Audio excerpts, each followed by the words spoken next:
I think it's gonna be good. Just man, tweaked it.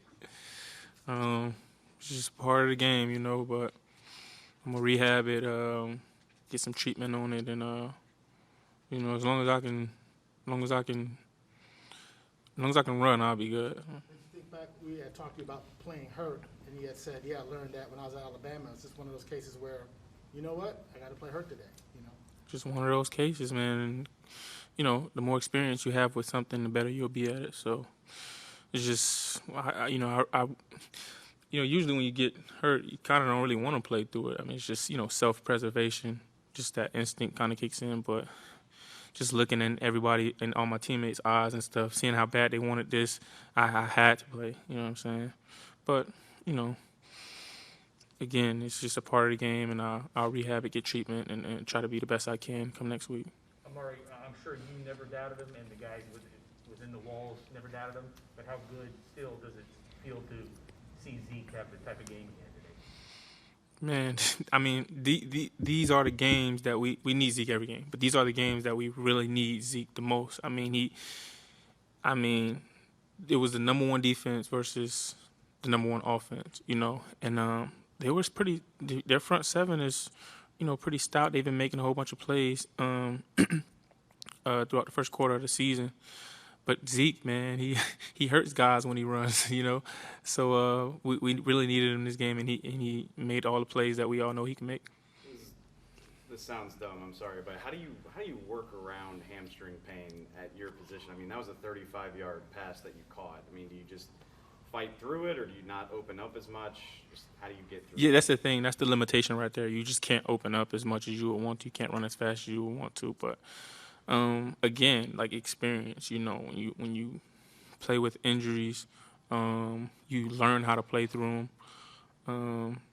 And I've had a hamstring before, so I kind of knew that I would be able to. It depends on the severity of it, if it's high, low, middle, but I knew what I would be able to do, and I knew what I wouldn't really be able to do.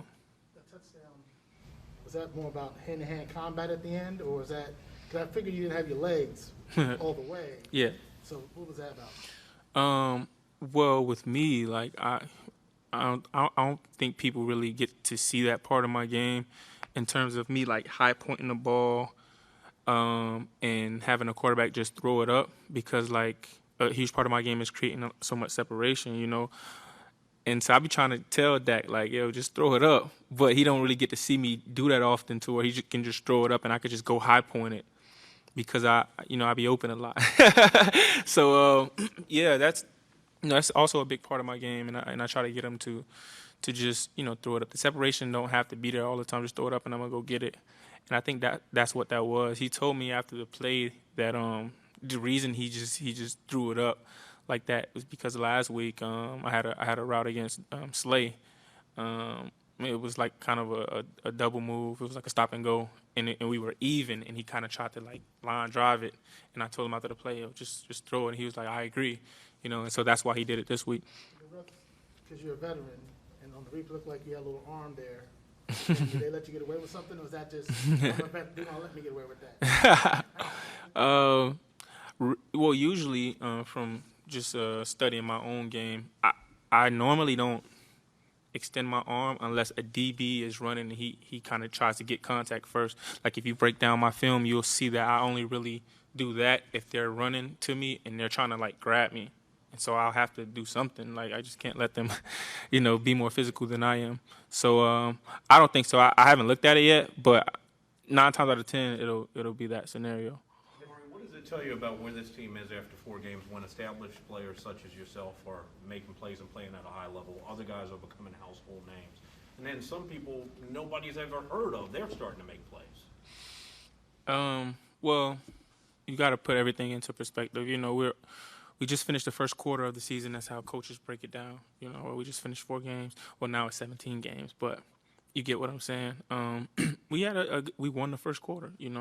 Won 3 out of 4. But just what Michael alluded to, like, everybody on the team is genuinely getting real close to each other. Like this team is like we're all. It's a great culture. We're building a great culture. Like I can't even really explain it, but it feels like something special is going to happen. So he got a lot of young guys on this team, and they're learning the game, and you're, as a vet, understand the game. Is that why the culture is kind of building up a little bit? Yeah, the young guys are making a lot of plays. You know, we drafted well for sure. I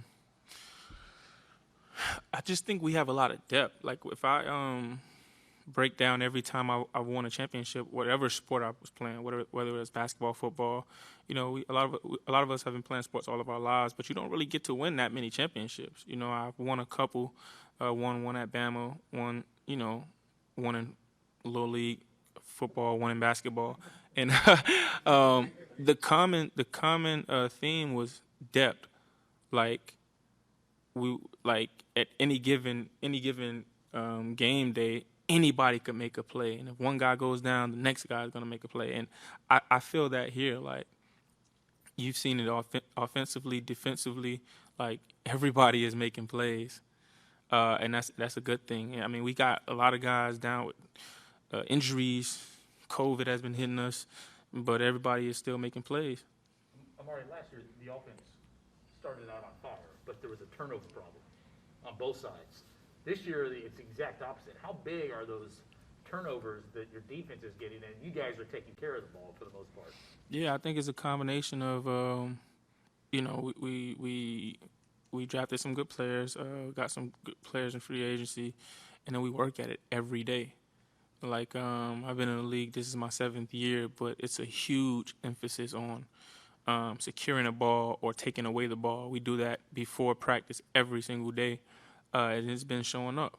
You mentioned culture, chemistry. I mean, you were on some great Alabama teams. You're on a playoff team here. How does this compare to some of those teams you've been on? That's what I'm saying. So the common theme was obviously at Alabama, Coach Saban is great at recruiting.